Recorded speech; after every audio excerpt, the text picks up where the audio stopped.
सतयुग में विदर्भ नगरी में शेंजित नामक राजा हुए थे। वह ऋषियों के समान थे। उन्हीं के राज में एक कृषक सुमित्र था। उसकी पत्नी जयश्री अत्यंत पतिव्रता थी। एक समय वर्षा ऋतु में जब उसकी पत्नी खेती के कामों में लगी हुई थी तो वह रजस्वला हो गई। उसको रजस्वला होने का पता लग गया, फिर भी वह घर के कामों में लगी रही।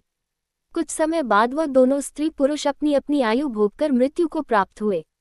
जयश्री तो कुतिया बनी और सुमित्र को रजस्वला स्त्री के संपर्क में आने के कारण बैल की योनि मिली, क्योंकि ऋतु दोष के अतिरिक्त इन दोनों का कोई अपराध नहीं था। इसी कारण इन दोनों को अपने पूर्व जन्म का समस्त विवरण याद रहा।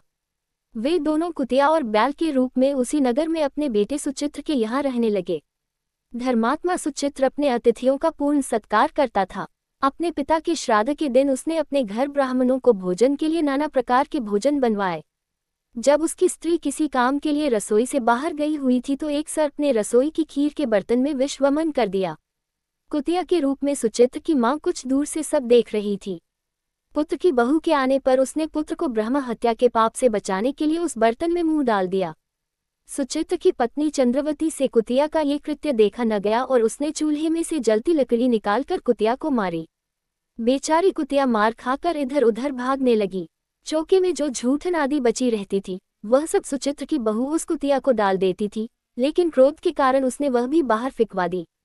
सब खाने का सामान फिकवा कर बर्तन साफ करके दोबारा खाना बनाकर ब्राह्मणों को खिलाया। रात्रि के समय भूख से व्याकुल होकर वह कुतिया बैल के रूप में रह रहे अपने पूर्व पति के पास आकर बोली, हे स्वामी, आज तो मैं भूख से मरी जा रही हूँ। वैसे तो मेरा पुत्र मुझे रोज खाने को देता था, लेकिन आज मुझे कुछ नहीं मिला। सांप के विष वाले खीर के बर्तन को अनेक ब्रह्म हत्या के भय से छूकर उनके न खाने योग्य कर दिया था। इसी कारण उसकी बहू ने मुझे मारा और खाने को कुछ भी नहीं दिया। तब वह बैल बोला, हे भद्रे, तेरे पापों के कारण तो मैं भी इस योनि में आ पड़ा हूँ और आज बोझा ढोते ढोते मेरी कमर टूट गई है। आज मैं भी खेत में दिन भर हल में जुता रहा। मेरे पुत्र ने आज मुझे भी भोजन नहीं दिया और मुझे मारा भी बहुत। मुझे इस प्रकार कष्ट देकर उसने इस श्राद्ध को निष्फल कर दिया। अपने माता पिता की इन बातों को सुचित्र सुन रहा था। उसने उसी समय दोनों को भरपेट भोजन कराया और फिर उनकी दुख से दुखी होकर वन की ओर चला गया। वन में जाकर ऋषियों से पूछा कि मेरे माता पिता किन कर्मों के कारण इन नीची योनियों को प्राप्त हुए हैं और अब किस प्रकार से इनको छुटकारा मिल सकता है। तब सर्वोत्तम ऋषि बोले, तुम इनकी मुक्ति के लिए पत्नी सहित ऋषि पंचमी का व्रत धारण करो तथा उसका फल अपने माता पिता को दो।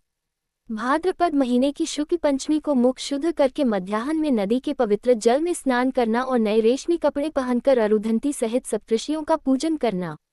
इतना सुनकर सुचित्र अपने घर लौट आया और अपनी पत्नी सहित विधि विधान से पूजन व्रत किया। उसके पुण्य से माता पिता दोनों पशु योनियों से छूट गए।